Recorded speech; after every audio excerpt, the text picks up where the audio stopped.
Yes, people.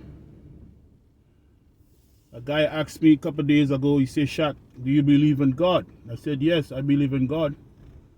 You know, he said, you believe in the afterlife, you believe in God going to prepare a place for us called heaven, and he's going to come back and take the righteous ones, you know, who live by his rules to go back with him. I said, yes.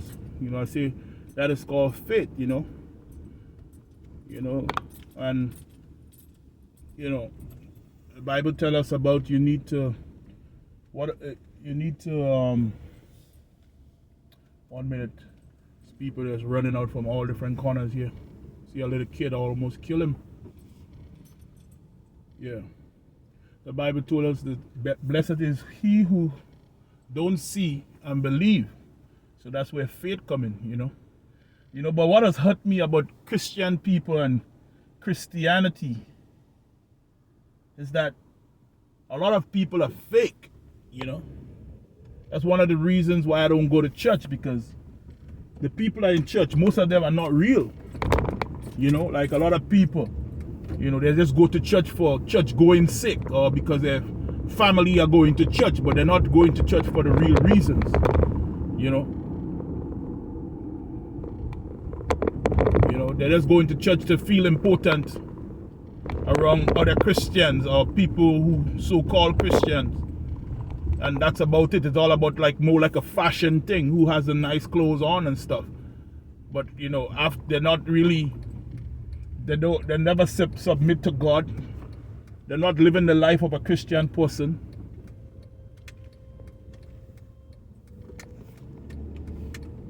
You know?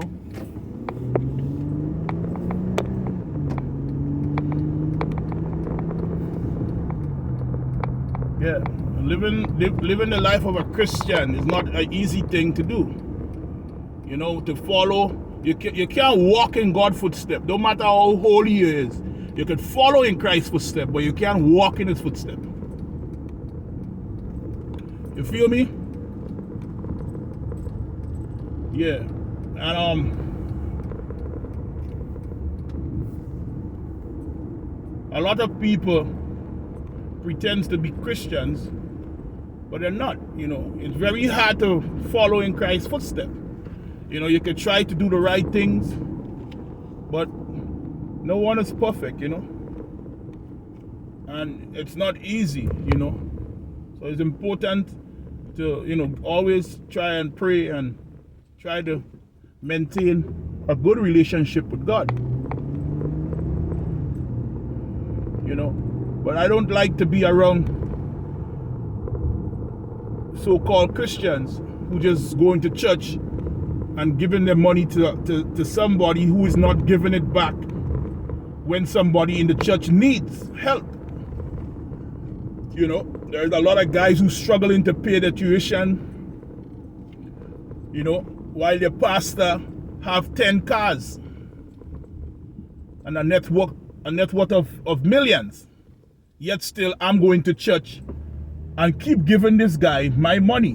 That don't make any sense to me. Why I should be making this man rich and I am struggling every day? I can't understand it. I understand you want to go to a church and you want to have toilet paper to use and you want to sit down on a clean chair, and it costs money to keep those things like that, right? But why, when this pastor gets all this money and wearing $5,000 Italian suit and hand-painted ties, he feels it's hard to pay off all the churchgoers or all the sheep tuition for college? But he's not doing that. He's going to buy another Bentley or another Range or another Royce. He's not taking care of his sheep. His sheep is taking care of him. And to me, in my book, that's a bad shepherd. So why I should go around these guys and make them richer? I can't understand it. You know? So Yes, I'm believing God.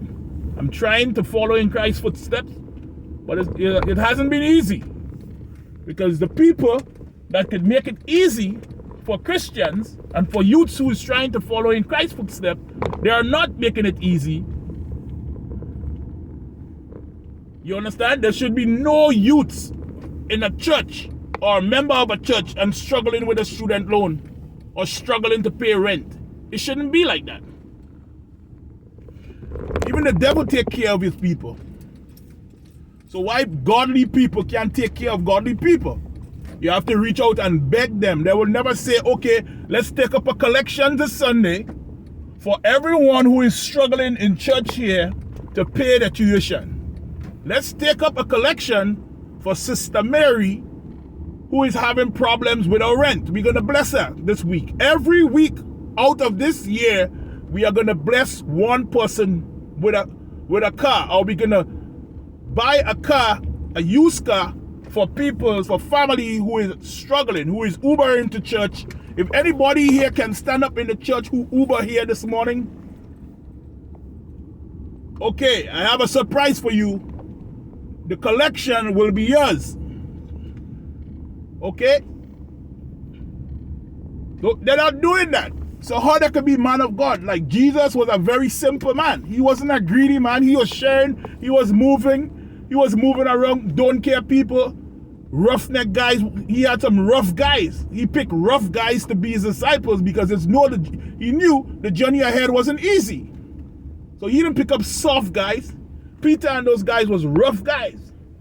Jesus knew he needed tough men because he knew he was here on earth was just for a short time. So he needed some rough guys who hopefully could turn around their life to carry out his works when he left.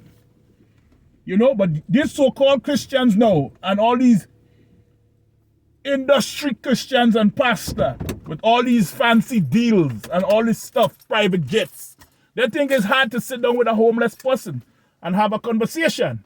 And yet still, they are men of God. So I believe all of these people are fake in my book. And I will never go around them unless they show me something different.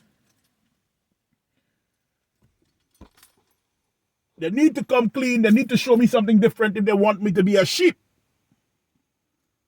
I can't be a sheep of them. I can't go to church and allow them to lead me when they're not taking care of their flock. I'm running away from them. I will be a runaway sheep if I go around them. So better I stay away from them. That is my take. Don't forget to like, share, and comment. Subscribe.